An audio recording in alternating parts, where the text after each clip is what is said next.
116페이지 보시면 이제 건축법인데 6문제 나오고요. 5문제까지 맞추실 수 있어요. 그래서 굳이 또 뭐 6개 다 맞춰보시겠다. 뭐 그러셔도 괜찮아요. 이 파트는. 그래서 그냥 단수 남기기 때문에 그냥 가볍게 보시고 넘어가면 됩니다. 저거 보면 첫 번째 이제 용어의 정의가 있는데요. 뭐 필기할 것도 없고 그냥 책 쭉쭉 같이 보시면 됩니다. 자, 대지가 먼저 나왔죠. 대지는 거기 보면 뭐 공간정보 구축 및 관리 등에 관한 법률에 따라 필지로 나는 토지를 말한다. 너무 어렵고요. 대지는 건축물을 지을 수 있는 토지를 말합니다. 대지라고 하는 거는 건축물을 지을 수 있는 토지를 말해요. 이제 주로 지금 116페이지입니다. 교재 116페이지고요. 자, 건축법입니다. 자, 대지는 건축물을 지을 수 있는 토지다. 자, 그거고요. 그 밑에 보면 예외에서 뭐 둘 이상의 필지를 하나의 대지로 할 수 있는 경우 이렇게 나와 있는데, 필지라고 하는 거는 토지의 등록 단위입니다. 그냥 가볍게 보세요. 필지라고 하는 거는 토지의 등록 단위입니다. 그런데 자, 이 필지라고 하는 거는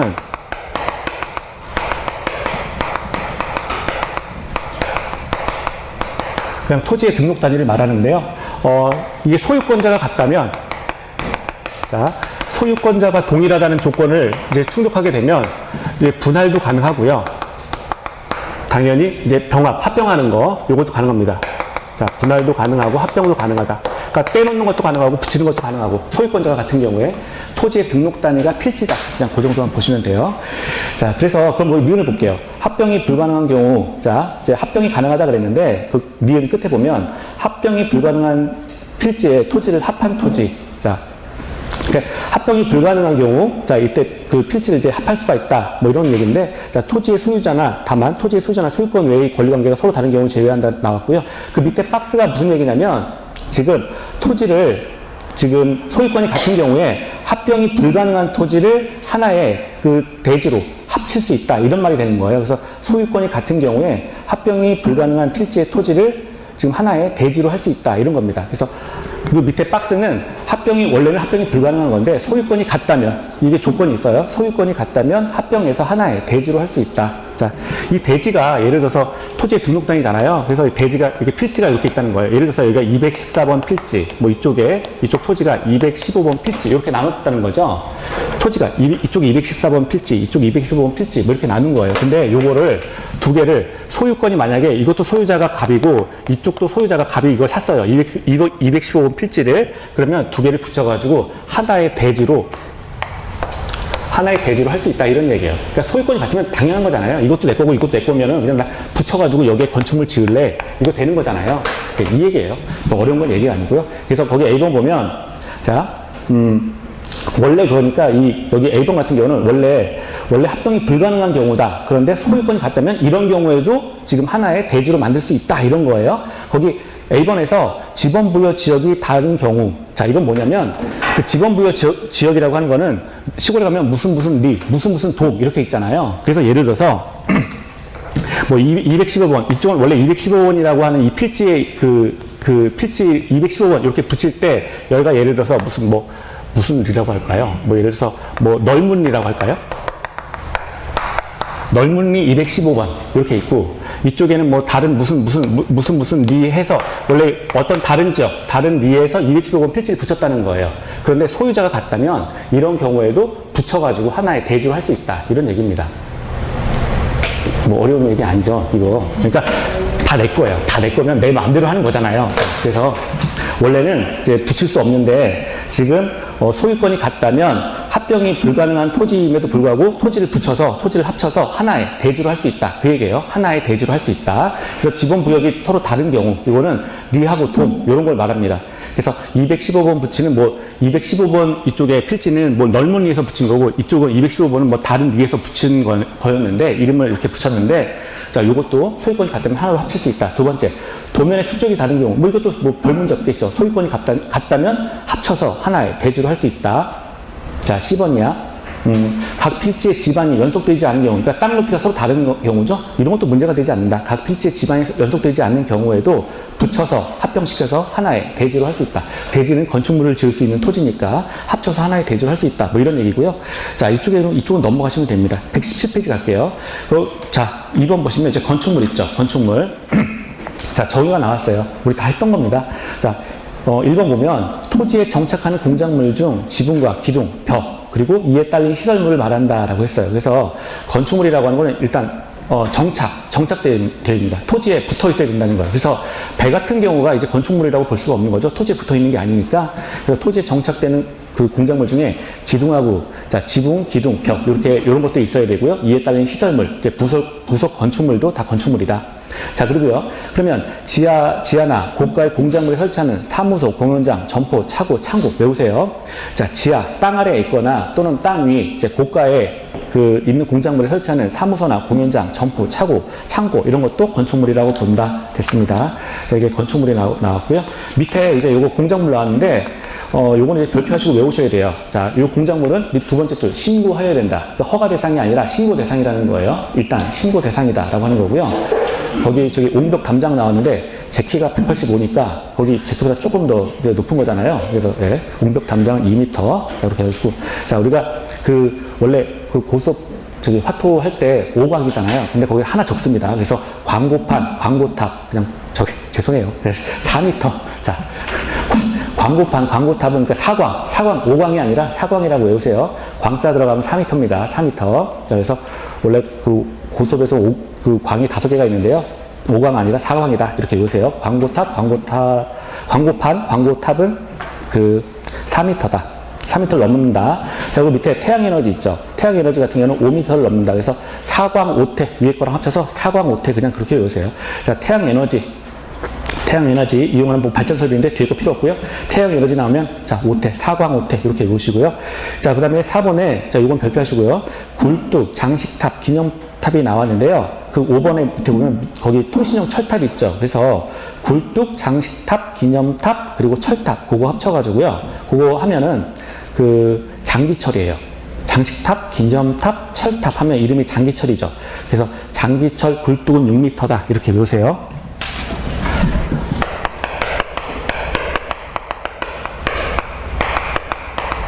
장기철의 굴뚝은 6m입니다. 장기철의 굴뚝은 6m다. 그래서 장식탑, 기념탑, 자, 철탑, 장식탑, 기념탑, 철탑, 굴뚝. 자, 요거는 6m를 넘는 거, 이런 것들은 신고해야 된다. 신고 사항이다. 자, 그리고요. 고가 수조. 자, 지난주에 제가, 배고파 그랬는데, 자, 예, 어떤 선생님이 저한테 빵 사주셨어요. 고맙습니다. 자, 그래서 제가 그때 배고파, 이게 8m라고요. 그래서 고가 수조 8m. 이거는 그냥 배고파서 하는 얘기 아니에요. 그냥 고가 수조 8m예요. 그래서 고가 수조 8m 됐고요. 9번에 가시면 제조시설, 저장시설, 유의시설 있죠. 이거는 이제 조례로 정한다. 조례. 하나 체크하세요. 그래서, 자, 조례를 정하는데, 결론적으로 다 뭐냐면 신고하라는 겁니다. 신고해야 됩니다. 신고하라. 자, 이런 넘는 것들은 신고하라. 그리고 밑에 보면 이제 건축이 있죠. 건축물이 있는데 건축은 조금 이제 외우셔야 돼요. 건축은 보시면 그냥 한번 쓸 거 너무 없으니까 한번 써볼까요? 자, 우리가 건축이라고 하는 말은 5가지가 있었죠. 자, 건축법에서 말하고 하는 건축이라고 하는 거는 크게 5가지가 있었습니다. 첫 번째는 신축이 있었죠. 두 번째는 이제 증축이 있었습니다. 세 번째는 이제 개축이 있고요. 네 번째로 이제 재축이 있고요. 그리고 마지막으로 이전이 있죠. 그래서 요 5가지를 건축행위라고 봅니다. 요 5가지를 건축행위라고 봐요. 신축은 뭐예요? 원래 없는 거였는데 정말 새로이 짓는 거죠. 그래서 새로이 축조하는 겁니다. 새로이 축조하는 게 모든 걸 다 하는 거. 새로이 축조하는 것도 신축이라고 본다. 자, 그리고요. 부속 건물이 있었다는 거예요. 어떤 대지 위에. 자, 대지라고 하는 건 아까 건축물을 지을 수 있는 땅이었죠. 대지 위에 뭐 중요한 용도가 아닌 어떤 용도의 이제 부속 건물이 있었는데 여기에 주된 건물을 짓는 거. 자, 여기에 이미 부속 건물은 있었고요. 여기에 주된 건축물을 짓는다. 주된 건축물을 짓는 과정. 요것도 신축에 들어간다. 신축에 들어간다라고 하는 거고요. 증축이라고 하는 거는 이제 기존 건축물이 있는 거죠. 기존 건축물이 있어요. 대지 위에 기존 건축물이 있는데 여기에 자, 면적이나 층수나 또는 높이를 증가시키는 것. 면적을 높이고요. 층수를 높이고요. 또는 높이를 증가시키는 것. 이런 것들을 증축이라고 본다. 자, 시험에 나오는 건 그래서 개축이죠. 개축. 세 번째. 자, 개축이라고 하는 거는 자, 개축이요. 이거는 이제 일부러 멸치시키는 건데요. 건축물이 있다면 건축물의 전부 또는 일부입니다. 건축물의 전부나 일부를 스스로 철거해요. 사람이 마음에 안 들어라고 해서 전부나 일부를 스스로 철거하고요. 스스로 철거하고 자, 종전 규모와 같은 규모입니다. 그래서 세인이에요. 종전 규모와 같다. 자, 종전 규모와 같게 축조하는 겁니다. 종전 규모와 같게 축조한다. 자, 이런 경우를 개축이라고 한다. 자, 그리고 하나가 더 요건이 있었죠. 하나가 개축에 해당되려면, 자, 내력벽, 기둥, 보, 지붕틀 중 3개 이상이 포함되어야 됩니다. 3개 이상. 이 종류를 말하는 거예요. 지금 어떤 건축물이 있는데 그거의 전부나 또는 일부를 스스로 철거해서 새로 짓는다라고 했는데, 내력벽이나 기둥이나 보나 지붕틀 중에 종류 3가지 이상, 뭐 요렇게 묶든 뭐 요렇게 묶든 해서, 자, 3개 이상 포함돼야 돼요. 3개 이상 포함돼야 된다. 자, 이건 이제 문제로 나올 거예요. 그래서 요거 내력벽, 기둥, 보, 지붕틀 중에 3개 이상을 포함할 것. 자, 그리고 재축이 있죠. 재축이라고 하는 거는, 자, 요건이 뭐예요? 천재지변으로 멸실되는 거죠. 천재지변으로 멸실한다. 천재지변으로 멸실하고요. 천재지변으로 멸실되고, 종전 규모보다 작게 건축하는 겁니다. 이거는 종전의 규모보다 작게 축조한다. 자, 이게 재축이고. 이전은 뭐예요? 이전은 옮기는 거죠. 근데 주요 구조부를 해체하지 아니하고, 자, 주요 구조부를 해체하지 않고, 그리고 같은 대지, 다른 위치로 이전하는 겁니다. 같은 대지, 다른 위치로 이전하는 거를 우리가 이전이라 그래요. 이전. 그 윤선도 맞나? 제가 확실하지 않아서 말 못했는데, 윤선도인 것 같아요. 아마 저기 어부사시사 쓴 사람. 윤선도가 옛날에 그 왕한테 집을 하사를 받았는데, 그거를 자기 집 저쪽에 그 복일도인가요? 전라도 저 끝에 있는 복일도까지 이전 아마 그분인 것 같아요. 그래서 그 집을 고대 떠가지고 이렇게 이전했다고 그러죠. 근데 그런 사람들 꽤 많아요. 옛날 사람들 보면. 돈이 얼마나 많으면 그렇게 이전을 하지? 자, 그래서 아무튼 이전입니다. 근데 여기는 이제 주요 구조부를 이제 해체하지 않고 같은 대지에 다른 위치로 이전한다. 그래서 대지가 이렇게 있으면 원래 건축물이 여기 있었다는 거죠. 여기 있는데 요거를 이제 이쪽으로 이전하는 겁니다. 자, 이게 이전인 거죠. 주요 구조부는 또 이따가 배울 건데, 내력벽. 주요 구조부는 그럼 뭐예요? 한번 해볼까요? 이건 6가지죠. 내력벽, 자, 기둥, 바닥, 보, 지붕틀. 자, 지붕틀에서 내력벽, 기둥, 바닥, 보, 지붕틀 해서, 그리고 주계단. 아까였죠. 6가지네. 네. 주계단. 이런 것들을 이제 해체하지 않고 같은데 이제 다른 위치로 이전하는 거. 이런 것들 이제 이전이라고 합니다. 자, 이전이요. 자, 그러면 거기 우리 117페이지 하단에 보면 이제 신축이 나왔죠? 거기 뭐 지금 봤던 거예요. 뭐 어렵지 않습니다. 그래서, 자, 뭐 넘어가시고 118페이지 가시면 이제 개축 나와 있습니다. 118페이지 상단에 이제 개축 나와 있는데요. 기존 건축물의 전부 또는 일부를 철거하고 정전과 같은 규모다. 자, 그리고 거기 밑에 여기 일부라고 하는 거는 내력벽, 기둥, 보, 지붕틀. 여기 뭐가 빠졌냐면 바닥이 없어요. 바닥이 없습니다. 그렇죠? 그리고 주계단도 없어요. 그래서 자, 내력벽, 기둥, 보, 지붕틀 중 3개 이상을 포함하는 걸 우리가 개축이라고 한다. 그건 별표하시고 외우시고요. 네 번째, 재축이 있죠. 천재지변. 그 밖에 재해로 멸실됐어요. 자, 그래서 그 대지의 종전과 같은 규모 범위 내에서 다시 축조하는 것. 이거 오타예요. 저 재축은 그 종전과 같은 규모 아닙니다. 종전과 종전 규모 이하입니다. 자, 그래서 이건 잘못 나온 거고요. 개축이 같은 규모죠. 그 오타가 저 뒤에 가면서 또 있어요. 그 표가 나온 게 하나 잘못 나온 게 있는데, 자, 그래서 종전 규모 이하로 짓는 걸 말하는 거고요. 5번째, 이전이요. 주요 구조부를 해체하지 아니하고 같은 대지에 다른 위치로 옮기는 것. 자, 이건 맞습니다. 자, 그리고 대수선 나왔습니다. 대수선도 이제 별표하시고 이제 기억을 해두세요. 대수선. 자, 대수선 보겠습니다.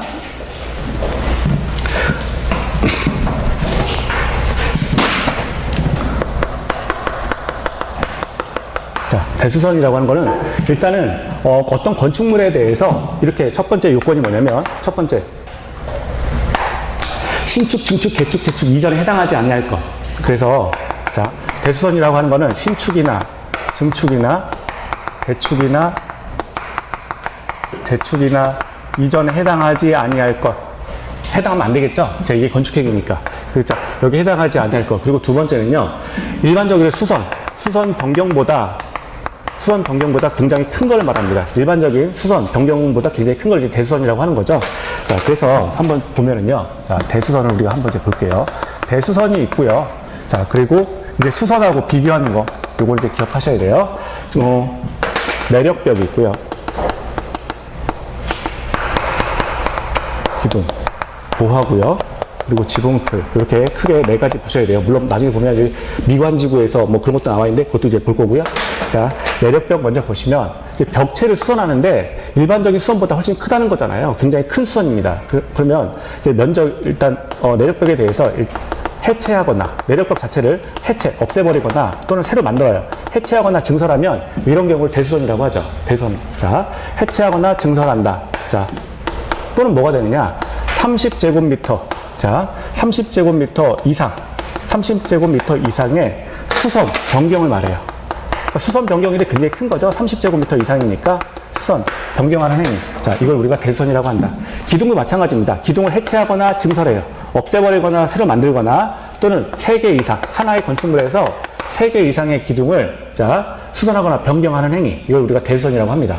보도 마찬가지죠. 보라고 하는 거는 가로 부재를 말하는 거예요. 이렇게 기둥이 있고 기둥이 있으면 기둥과 기둥 사이를 이렇게 묶어주는 부재 있죠. 이걸 우리가 보라고 합니다. 보. 자, 그래서 이게 보. 자, 그래서 보도 마찬가지로 해체 증설하게 되고요. 이것도 마찬가지로 3개 이상.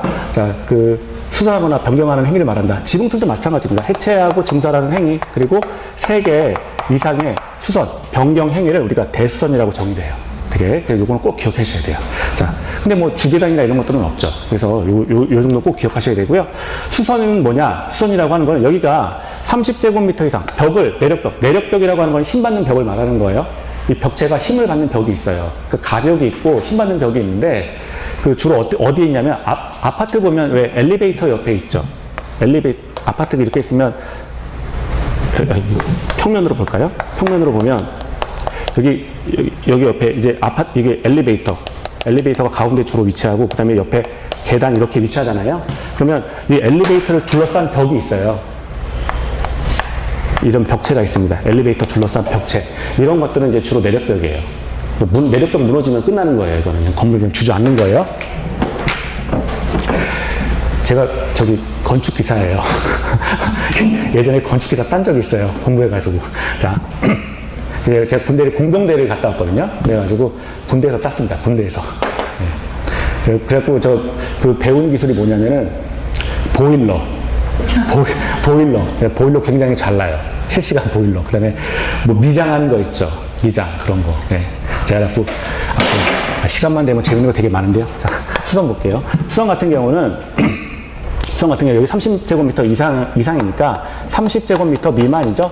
자, 30제곱미터 미만의 수선, 변경 이런 것들을 이제 수선이라고 합니다. 그리고 여기는 이제 3개 미만이 되겠죠. 3개 미만. 나머지 다 똑같습니다. 3개 미만, 3개 미만. 그래서 30제곱미터 미만, 3개 미만의 기둥, 기둥, 보, 지붕틀의 수선에 대해서는 일반적인 수선이다. 이렇게 외우시면 돼요. 자, 뭐 어려운 거 아니고요. 거기 7번 하나 볼게요. 거기 118페이지 7번에 대수선의 7번 보시면 미관지구에서 건축물의 외부 형태의 담장을 변경하는 것. 자, 요것도 대수선에 들어간다. 미관지구 못 건드리거든요. 장독대 하나 못 움직이는 지구가 미관지구예요. 근데 여기에서 담장을 바꿨다. 그러면 이런 것도 대수선에 들어갑니다. 저기 안동 하회마을 이런 데 가면 거기는 다 미관지구 묶여 있어요. 그래갖고 거기는 함부로 돌멩이 하나 같은 거 못 움직입니다. 거기는. 이제 그런데 거기 만약에 외부 벽을 바꿨다. 자, 그러면 그거는 대수선에 들어간다. 자, 그 밑에요. 118페이지 밑에 가시면 고층 건축물이 나와 있죠. 고층 건축물이요. 제가 예전에 공부를 하러 신림동에 갔잖아요. 공부를 하러 제대한 다음에 신림동에 갔어요. 저희 군대 가기 전에도 신림동에 있었고, 제대한 다음에 다시 또 신림동에 공부를 하러 간 거예요. 근데 옆집에, 거기 신림동에 주택이 달동네, 주거환경 개선 사업이 되게 필요한 지역이었는데, 옆에 이제 건물이 오래되면 하자가 되게 많잖아요. 근데 보일러가 고장났다는 거예요. 근데 주인 아저씨가 그러는 거예요. 학생 공병대 갔다 왔다네. 그러는 거예요. 그러더니, 우리 보일러가 말썽인데 어떻게 한번 해볼 때? 그러는 거예요. 그래가지고 제가 할 수 있다고. 그때는 무조건 다 되는 거거든요. 그래가지고, 그 건물 전체 다 뜯고 공사해 본 적이 있어요. 그래가지고, 그래서 제가,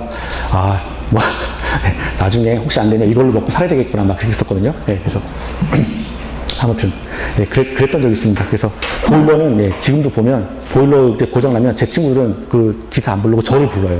야, 그래서 제가 그러죠. 야, 이제 귀뚜라미는 내가 안 본 지 오래돼서 몰라. 나도 막 이러거든요. 예.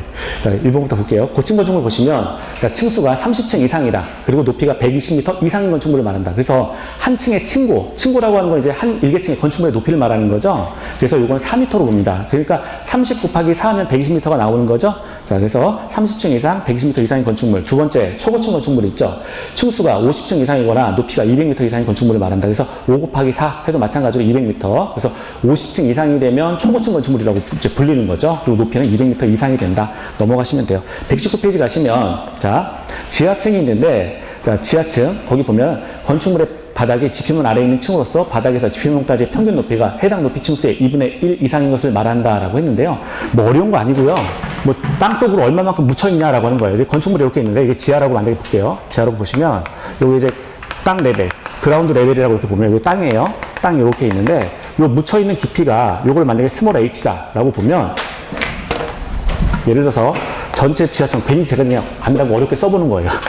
이게 4m다. h가 예를 들어서 4m다라고 하면 요 스몰 h는 얼마나 되느냐? 자, h는 2분의 1 h 이상이면 됩니다. 무슨 말이냐?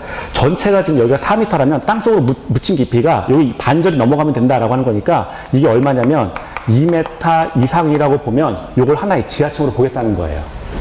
2m 이상이면. 전체 높이가 4m면 여기 볼게요. 그러면 여기 h, 스몰 h 여기 지하층에 요거 그 층고를 보는 건데 이게 만약에 전체가 4m면 얼마예요? 여기 4자 집어넣으면 약분되니까 2잖아요. 그래서 2m 이상 땅속으로 묻혀 있으면 이걸 지하층으로 보겠다라고 하는 거예요. 건축물의 하나의 높이가 4m니까 반절 이상, 2m면 반절이잖아요. 반절 이상 묻혀 있으면 이거는 하나의 지하층이 됩니다라고 하는 거예요. 지하층이 된다.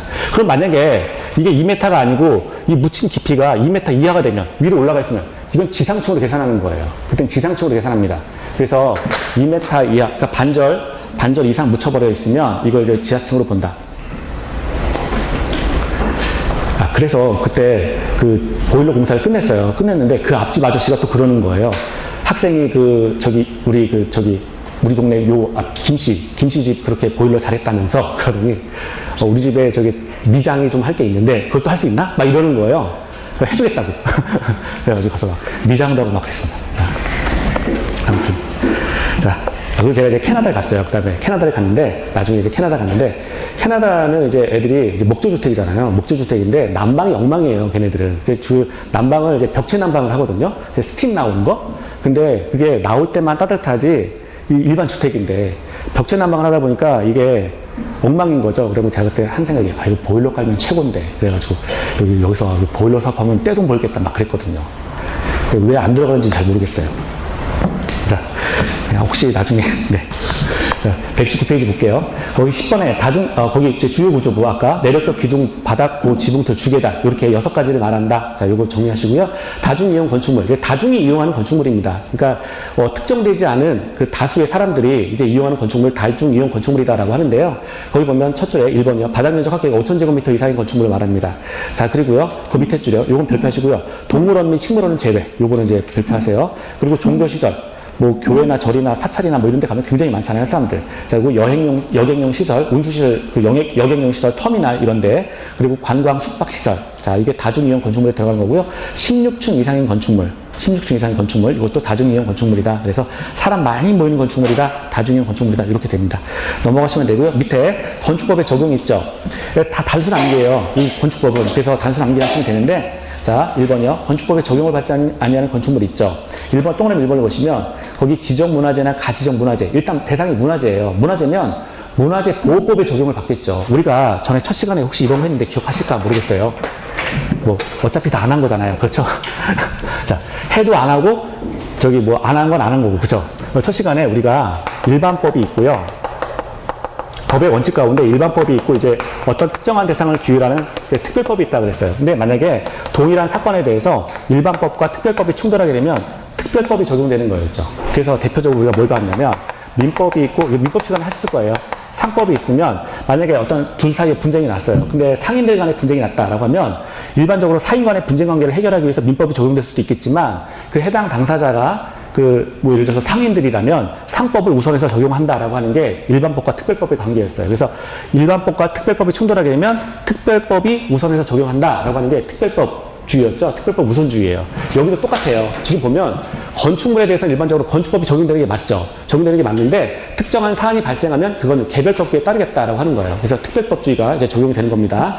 거기 1번에 보시면 지적문화재나 가지적문화재. 그러면 이 문화재 자체가 건축법의 적용 대상이긴 하겠지만 지금 문화재는 문화재보호법에 따르는 게 맞겠죠. 문화재보호법이라는 특별법이 존재한다는 거예요. 그래서 문화재보호법에 적용을 받습니다. 따라서 문화재보호법에 적용을 받는다면 일반법인, 건축법은 적용받지 않는다라고 하는 거예요. 자, 두 번째요. 철도나 그 궤도에 선로부지에 있는 다음에 시설 그랬는데 철도, 궤도. 그러니까 이 궤도라고 하는 게 이거잖아요. 철도 이렇게 돌아가는 거. 이걸 이제 궤도라고 하잖아요.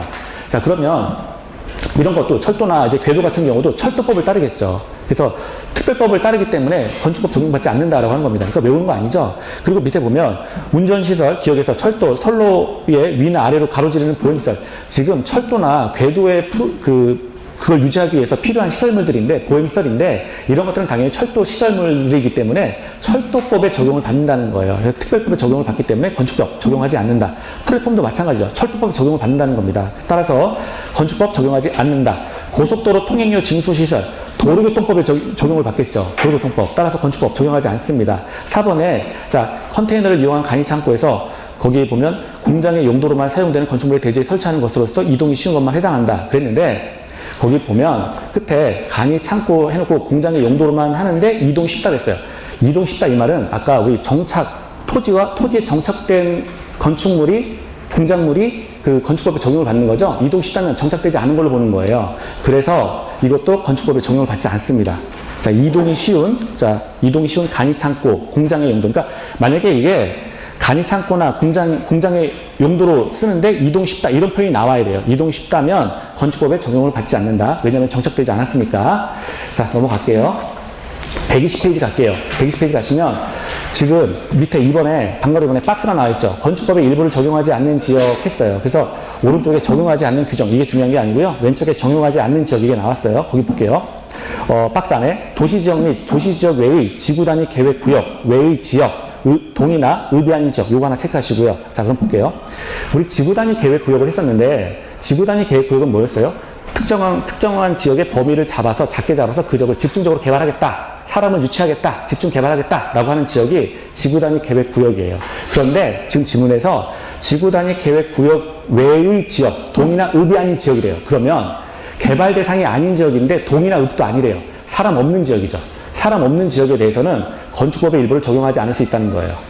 건축법이라고 하는 게 결국 사람의 안전을 위해서 적용하는 거잖아요. 건축물의 안전이 아니라 사람의 안전을 위해서 적용하는 거잖아요. 그러니까 지금 집중 개발되는 지역이 아닌 지역이라면, 사람이 적은 지역이라면 건축법의 일부를 적용하지 않겠다라고 하는 거죠. 넘어갈게요. 밑에 이제 120페이지 하단에 가시면, 자, 우리 뭐 주택 종류가 쭉 나와 있습니다. 지금 이거 그냥 그대로 외우시면 되는데, 자, 이번에 다중주택 볼게요. 자, 층수가 3개층 이하다. 그리고 바닥 면적 합계가 330제곱미터 이하 동그라미 하시고요. 왜냐면 다 이하인데 저기 나중에 공동주택 가면 초과가 하나가 나와요. 그래서 자, 330제곱미터 이하일 것. 그리고 다 가고요. 자, 이것도 3계층 이하다. 그리고 이때는 바닥 면적 합계가, 자, 연면적 합계죠. 바닥 면적 합계가 660제곱미터 이하일 것. 자, 이하 동그라미 하시고요. 121페이지 갈게요. 공동주택 우리 지난번에 이제 지난 수업에서 배울 때는 아연다기 이렇게 배웠죠. 자, 그래서 아파트 연립주택 그대로 순서예요. 아파트 연립주택, 다세대주택, 기숙사, 이게 이제 공동주택이다. 아연다기 이렇게 동그라미에서 외우시고요. 아파트 층수가 5계층 이상, 연립주택 4계층 이하인데 660제곱미터를 초과 동그라미 하시고요. 자, 초과. 다른 과목 순서가 나오죠? 자, 그리고 다세대주택 보시면 4계층 이하다. 그리고 여기 660제곱미터 이하 됐습니다. 아연다기의 공동주택인데 연립주택은 660제곱미터를 초과한다. 자, 초과. 그리고 제1종근생 볼게요. 제1종근생. 우리 이제 주거지가 있는데 주택하고 가장 가까이에 있는 시설물들을 일종근생이라고 합니다. 일종근생. 주택하고 아주 가까워요. 근데 면적 자체도 굉장히 작아요. 이런 것들을 제1종 근린생활 시설이라고 합니다.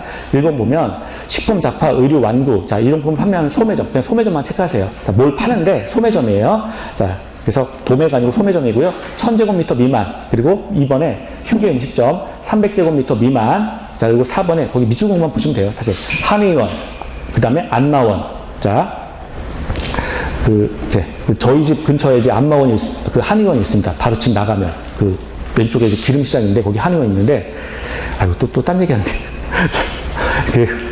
제가 예전에 오토바이 타다가, 신림동에서 넘어져가지고, 오토바이 절대 타지 마세요. 오토바이 타실 일은 별로 없죠? 근데, 오토바이는 남의 터진다고 절대 타지 마세요. 예전에는 제가 이제 집이 신림동에 살다가, 봉천동에 살다가, 그 옆에 봉천동이라는 동네가 있어요. 그래갖고, 여기 관악산이 이렇게 있는데, 여기가 이제 신림동이에요. 신림부동이에요. 신림부동 있고, 부동이고, 저희 집이 이렇게 여기 이제 봉천동에 이렇게 있었는데, 거리가 사실 얼마 안 돼요. 근데 걸어가게 되면 한 30분 정도 거리가 되고요. 35분. 그리고 오토바이 타고 가면 한 10분이면 가요. 근데 이제 아침에 새벽에 나갔다 밤에 들어오니까 여기까지 맨날 이제 오토바이 타고 왔다 갔다 하는 거예요. 근데 겨울에 한번 오토바이 타고 넘어진 적이 있어요. 넘어졌는데, 이 눈길에 눈 살짝 봤는데 이제 미끄러지니까 오토바이가 저쪽으로 한 40m 굴러가더라고요. 그리고 저 여기서 땡땡땡 굴렀는데, 근데 되게 희한한 게 아무도 안 도와줘요. 그때가 명절이었어요. 구정. 아침에 설날이었는데, 그러니까 구정 설날인데, 아침에 제가 6시 반에 공부하러 간다고 간 거예요. 명절에. 그러니까 의지가 대단했죠, 그때. 그래서 아침에 갔는데, 차가 드문드문, 서울이니까 차가 드문드문 다니긴 했는데, 여기가 이렇게 뭐 매진대도 아니고, 사람들이 띡 내려가지고 이렇게 보고 그냥 가요. 내가 그때 느꼈어요. 아, 이것들은 사람 아니구나. 사람 아니니까 그냥 한 거예요. 근데 누가 와가지고, 그래갖고 앰뷸런스 왔어요. 앰뷸런스 와가지고 이제 갔는데, 그다음부터는 사실은 이게 벌써 몇 년이야? 거의 한 20년 됐나? 20년 정도 됐겠죠, 아마. 근데 오른쪽으로 다 못 자요. 그래가지고, 이게. 다리가, 그래갖고, 한의원 지금 한의원 하다. 일종 근생이에요? 일종 근생? 자, 한의원 가서 팁 빼려고 그랬는데, 아무튼, 그래서 일종 근생입니다. 나중에 한의원? 넘어진 얘기만 했는데, 일종 근생이고요. 안마원. 그래서 제가 그래갖고 넘어진 다음에 안마원도 한번 신림동에서 간 적이 있어요. 안마원인데, 근데 거기 이제, 신림동에 학생들 위해서 안마원이 있어요. 메인 안마사가 이렇게 있었어요. 그래서 거길 가가지고 다리가 아프니까 안마해야 되겠다 그랬는데, 그날 저녁에 뉴스에 9시 뉴스를 봤는데, 내가 가려고 했던 안마원이 딱 나오는 거예요. 9시 뉴스에 딱 나오더니, 거기서 안마 시술을 받은 사람들이 몸이 이렇게 돼가지고 못 움직이는 사람들이 몇 명 나왔다고. 그래가지고, 내가 본 게 맞냐? 나중에 친구한테 물었거든요. 그랬더니, 야, 너 거기 안 간 게 1,000원이라고. 너 오른쪽 다리도 못 쓰는데, 너 거기 갔으면 너 완전히 막 그랬던 적이 있어요. 그래서 일종 근생입니다. 일종 근생. 자, 그리고 이제 보건소도 있어요. 보건소. 일종 근생이고요. 마을에 간 변전소. 거기 7번에 마을에 간 8번에 변전소. 미술관 한번 보세요. 그리고 이제 선생님들 이제 개업하시게 되면 부동산 중개사무소 30제곱미터 미만. 자, 여기 이제 9번. 이것도 일종 근생이에요. 부동산 수수료 어저께 알아보다 깜짝 놀랐습니다. 제가 집 팔고 이제 이사 가려고 했는데, 0.9%예요? 0.9%. 깜짝 놀랐습니다. 지금 매매하는 0.9%? 아니, 이래? 막 이러면서, 야, 깜짝 놀랐습니다. 0.9%? 네. 그래가지고 이제, 이거 어떡하지? 막 이제, 아무튼 넘어가겠습니다. 밑에 보면은 제 이종 근생인데, 요거는 일단 나중에 시간 날 때 외우세요. 자, 넘어가시고요.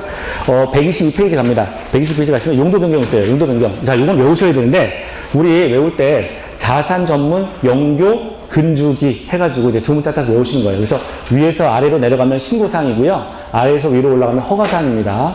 자, 그래서 자산 전문 영교 근주기인데, 이거 어떻게 다 외웁니까? 사실 못 외우죠. 그래서, 선생님들도 외우실 수는 있는데, 글쎄, 이거 어쩌다 한번 나오는데 이걸 다 외워야 되나? 자, 그러면 우리 거기 볼게요. 일단 문화집회시설, 거기 미주공만 사실 보셔도 되는데, 자산 전문에서 이제 문화, 이제 네 번째죠. 관광 휴게시설, 위락시설, 요게 이제 문화집회시설에 들어간다. 자, 요거 하나 외우시고요. 그리고 영업시설군이 있는데, 거기 뭐 판매시설, 운동시설, 숙박시설, 다중시설 이렇게 있는데, 영업하는 거잖아요. 영업하는 거 뭐 파는 거잖아요. 그러니까, 운숙 판다. 자, 운숙이가 뭘 판다. 이렇게 외우세요. 거기 앞에 두 문자 따는 거예요. 운동시설. 자, 그 다음에 거기 숙박시설. 운숙이죠. 운숙이가 앞에 판매시설. 그리고 뒤에 다중생활시설. 운숙이가 판다. 이건 영업시설이에요. 운숙이가 판대요. 뭐 저도 이렇게 하고 싶지 않아요. 근데 어쩔 수 없어요. 운수위가 판다. 이건 영업시설이고요. 밑에 교육부치시설. 자, 요거 노교수의 야영이에요. 노교수가 야영하는 겁니다. 자, 볼게요. 노유자시설. 자, 그리고 끝에 보면 그 옆에 교육연구시설 있죠. 그리고 그 옆에 또 수련시설 있죠. 그래서 노교수 이렇게 됐고요. 그 다음에 노교수의, 앞에 맨 앞으로 가서 의료시설, 그 다음에 야영. 자, 요거는 노교수가 야영하면서 교육시켰다는 거죠. 노교수의 야영은 교육시설이다. 이렇게 외우세요. 노교수가 야영하면서까지 교육을 시킨다. 노교수의 야영은 교육시설이다. 자, 이렇게 외우시고, 자, 넘어갈게요. 넘어가겠습니다. 123페이지 가세요. 123페이지 가시면, 오늘 건축법을 빨리 보고 저기 농지법까지 해야 되는데 제가 말이 많아가지고. 위에 건축허가 보겠습니다. 자, 거기 반가로 1번에, 자, 건축에 관한 입지 및 규모의 사전 결정에서, 자, 1번이요. 건축허가 대상 건축물을, 자, 밑에 두 번째 줄 사전 결정 신청할 수 있다. 건축허가 대상 건축물을 대상으로 해서 사전 결정 할 수 있다는 거야. 사전 결정 신청할 수 있다. 내가 이 건물 지어도 됩니까? 라고 해서 미리 물어보는 과정이죠. 사전 결정인데 된다. 자, 기억이요. 해당 대지에 건축하는 것이 허용되는지의 여부. 자, 이 내용이 지금 사전 결정 내용인데요. 이거 된다. 자, 2번에서요. 건축위원회 심의와 교통영향평가서의 검토를 동시에 신청할 수 있다. 동시 동그라미 하시고요. 자, 시험 문제는 건축위원회 심의 그리고 평가서의 검토를 동시에 신청할 수 있다. 동시 동그라미 하시면 됩니다. 넘어가세요. 밑에. 자, 의제사항이 있어요. 자, 이게 무슨 말이냐면 거기 의제사항에서 개발행위 허가, 농지전용 허가, 산지전용 허가, 그 다음에 하천전용 허가 이렇게 있는데 요게 개발행위 허가, 농지전용 허가, 산지전용 허가 그리고 하천전용 허가에 대해서 자, 허가 및 신고를 받게 되면 그러니까 이 건축 허가를 받으면 아래의 것이 의지된다 이런 얘기예요. 자, 건축물에 대해서 이제 건축 허가를 받으면 거기 보면 개농산하죠. 자, 개농산하가 의제된다. 자, 개농산하 요걸 이제 개농산하에 대한 허가나 신고를 받은 것으로 보겠다는 거예요. 건축 허가를 받으면 개농산하에 대해서 허가나 신고를 받은 것으로 보겠다라고 하는 겁니다. 그러니까 이게 의제가 되는 거예요. 이게 의제가 된다. 건축 허가를 받으면 개농산하가 허가나 신고를 받은 것으로 보겠다. 의제가 된다. 이런 얘기예요. 자, 그러면 거기 개가 개발행위 허가, 농은 농지전용 허가, 산은 산지전용 허가, 하는 하천전용 허가인데 건축물에 대해서 건축 허가를 받으면 개농산하는 허가나 신고를 받은 것으로 보겠다. 의제가 된다라고 하는 거죠. 자, 요 개농산하인데 건축 허가를 받았는데요. 개가 논으로 산으로 막 하천으로 뛰어다닌다. 이거예요. 개가 그냥 외우시라고요. 자, 건축 허가를 받았는데 자, 개가 너무 좋아가지고 개가 논으로 산으로 하천으로 막 뛰어다닌다. 자, 그래서 건축 허가를 받으면 개농산하 허가나 신고를 받은 것으로 보겠다. 자, 됐고요. 개가 논산 하천을 자 조명한다, 뛰어다닌다 그렇게 보시고요. 밑에요. 단거로 이번에 허가권자가 있죠. 자, 총 7명입니다. 7명이 나오는데요. 건축 허가죠. 특별시장, 광역시장, 특별자치시장, 특별자치도지사, 시장군수, 구청장 그리고 밑에 예외 특별시장, 광역시장이 있는데 총 7명이고 7명에서 외우시는 건 아닌데 예외를 외우세요. 예외. 자, 특별시장하고 광역시장입니다. 자, 이 사람들이 허가를 해주는 건축물이 따로 있다는 거죠. 특별시장, 광역시장이요. 기억이요. 21층 이상인 거다. 롯데월드죠, 롯데월드. 자, 그리고 연면적 합계가 10만 제곱미터 이상인 건축물. 자, 따로 건화예요, 건화. 자, 21층이거나 10만 제곱미터 이상인 건축물에 대해서는 자, 특별시장과 광역시장이 허가를 해준다. 그리고 니은이요. 니은도 기억하고 똑같은 건데요. 연면적 10분의 3 이상의 증축으로 거기 기억이 된 경우 그랬는데 21층 이상 그리고 연면적 10만 제곱미터 이상의 건축물을 말합니다. 그리고 공장 창고는 제외. 그래서 그 니은까지는 사실 모르셔도 되는데 21층 이상 그리고 10만 제곱미터 이상 요거 외우시고요. 공장이나 창고는 제외된다. 요거 외우시고요. 특별시장, 광역시장이 허가해준다. 이렇게 외우세요. 자, 됐고요. 밑에 도지사의 사전 승인 있죠. 자, 우리가 시장 군수가 여태까지 뭘 하면 항상 도지사의 승인을 받아야 되는 거였죠. 그래서 첫 번째 거기 시장 군수는 그 밑에 줄이요.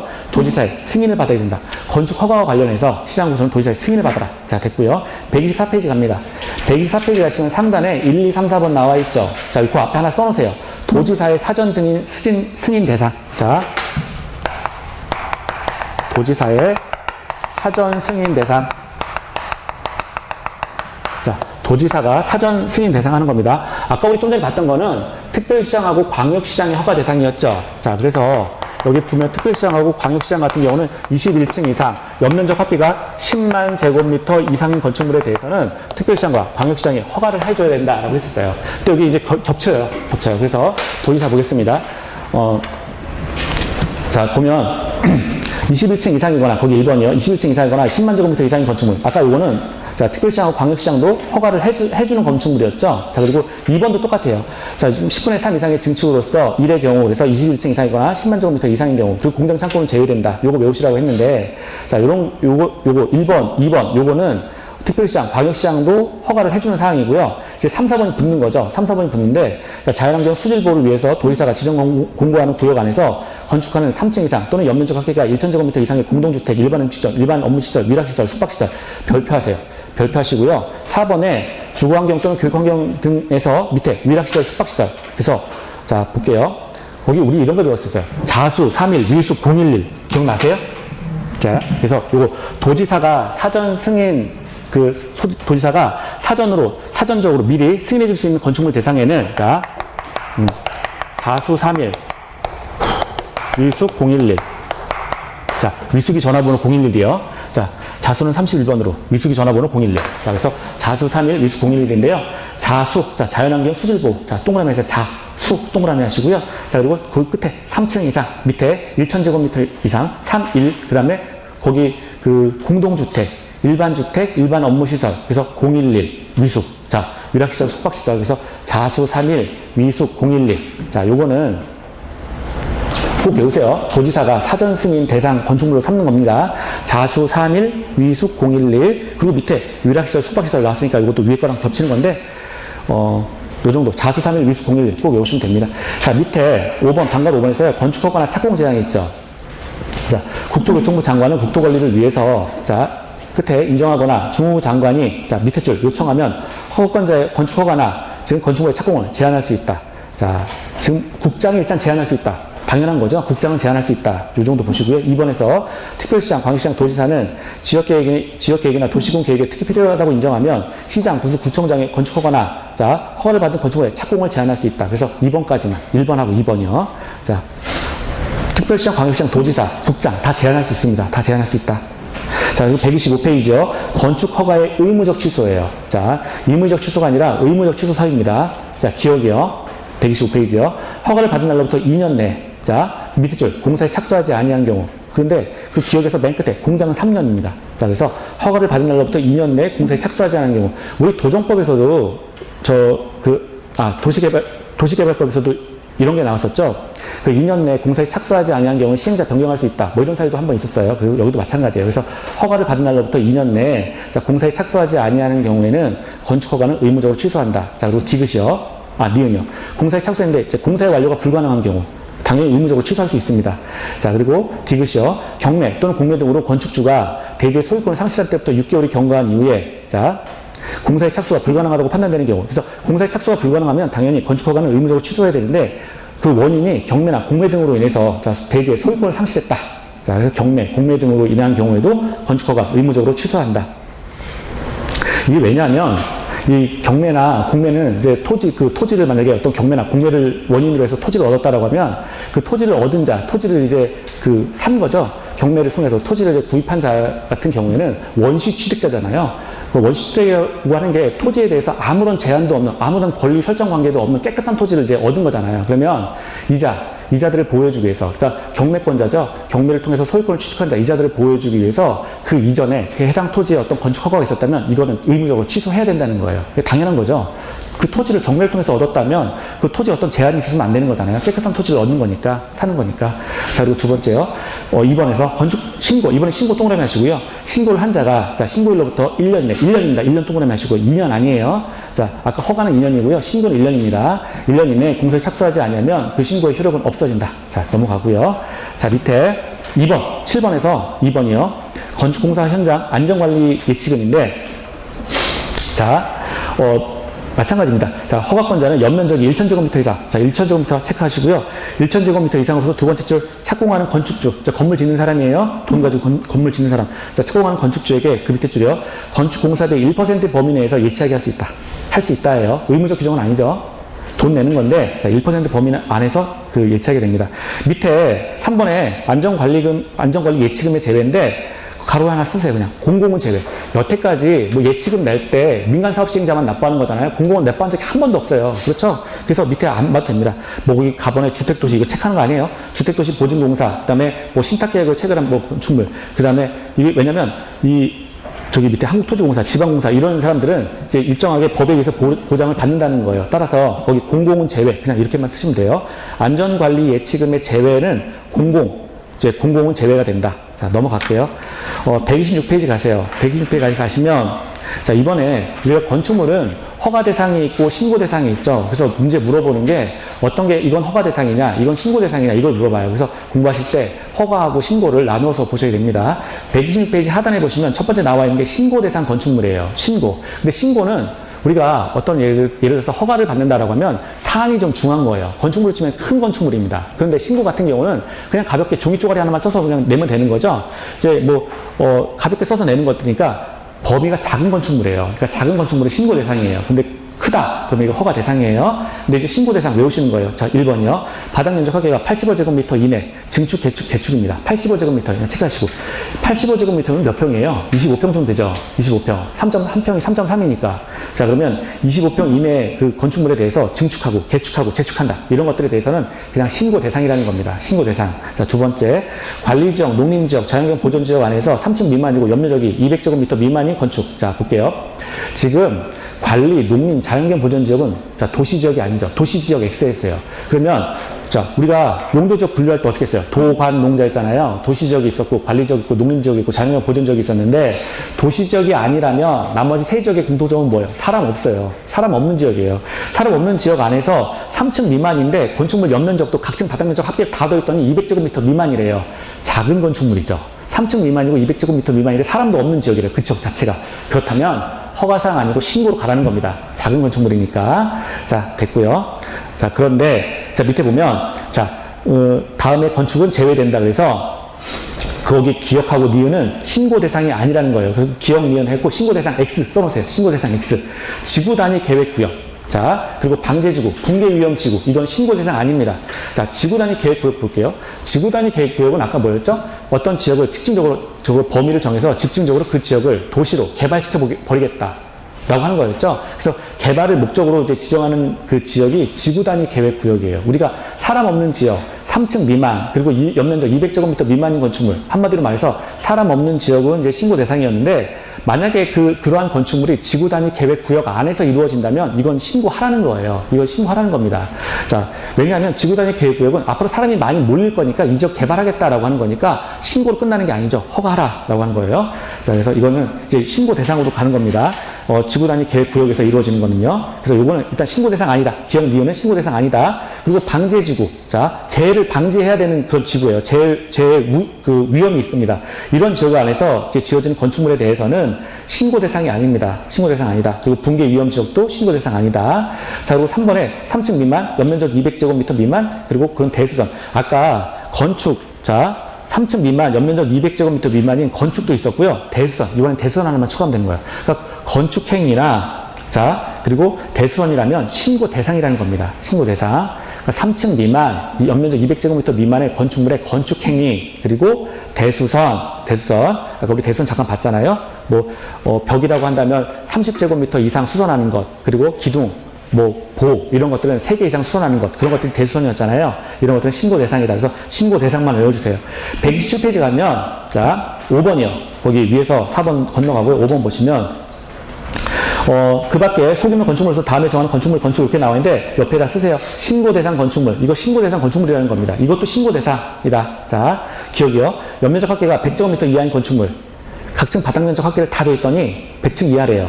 그럼 작은 건축물이죠. 신고하라는 겁니다. 자, 그리고 니은이요. 높이 3m 이하의 범위 내에서 증축하는 건축물. 자, 높이를 이제 증축하는데 3m 이하의 범위 내에서 증축한대요. 자, 그리고 리을에서요. 두 번째 줄 2층 이하인 건축물인데 연면적 500제곱미터 이하인 공장.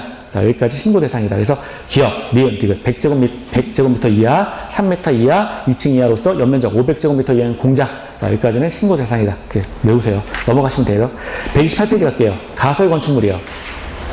자, 가설 건축물에 대해서도 가설 건축이라고 하는 거는 금방 지었다 금방 헐어버릴 수 있는 건축물인데 이것도 허가 사항이 있고 신고 사항이 있다는 거예요. 그래서 분류하셔서 이제 보셔야 됩니다. 자, 우리 아까 기억나세요? 도정법에서 가설 건축물은 허가 사항이었죠. 건공 토토토사에서 거기 건축 첫 번째가 건축물의 건축인데 그거 할 때는 허가 받고 하라라고 했었는데 그 도정법에서요. 거기에 가설 건축물은 허가사항이었어요. 가설 건축물에 관해서는 허가사항이었습니다. 자, 이번에 건축법이에요. 건축법. 건축법에서 가설 건축물이 나왔는데요. 허가사항이 있고 신고사항이 있습니다. 자, 허가대상 먼저 볼게요.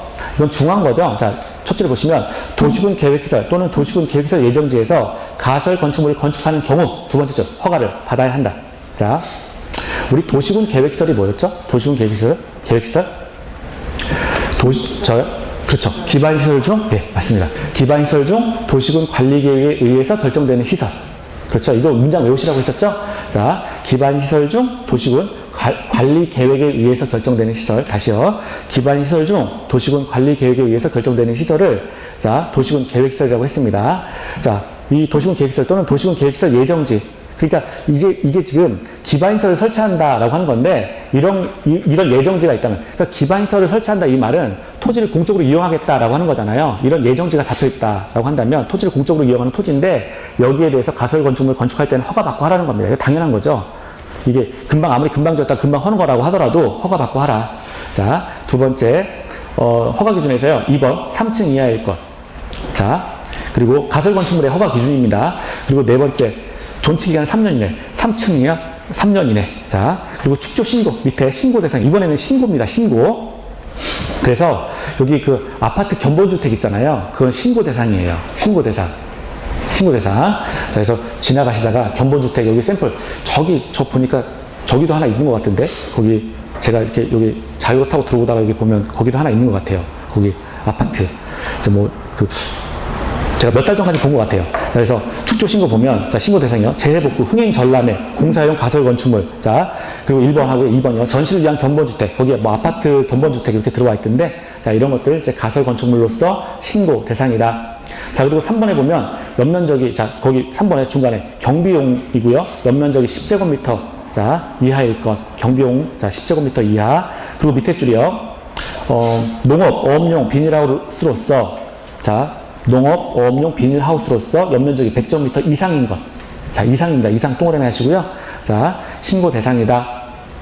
그리고 5번에 농업, 어업용 고정식 원실 및 간이 작업장. 자, 요것도 이제 신고 대상이다. 6번, 야외 흡연실 50제곱미터 이하인 것. 자, 이하. 요것도 신고 대상이다. 자, 그리고 존치기간은 아까 우리 허가사항이랑 똑같아요. 3년 이내로 한다. 자, 거기 2번에 그 가설 건축물의 존치기간은 3년 이내로 한다. 자, 넘어가세요. 129페이지 가세요.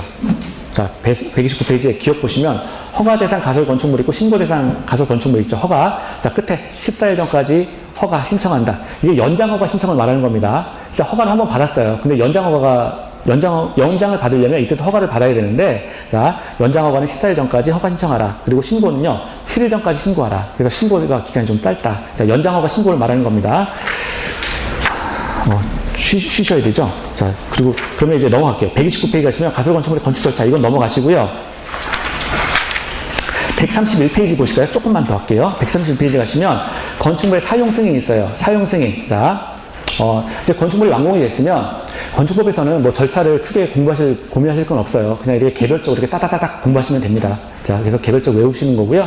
절차는 뭐 설계 들어가고, 이때 공사 들어가고, 공사 착공 완료하고, 이때 그 다음에 그 공사 완료가 됐으면 사용 승인 받겠죠. 자, 그래서 사용 승인 사항입니다. 자, 거기 사용 승인 대상이 첫 줄이요. 건축주는 건축물의 공사 완료를 한 후에, 자, 두 번째 줄이요.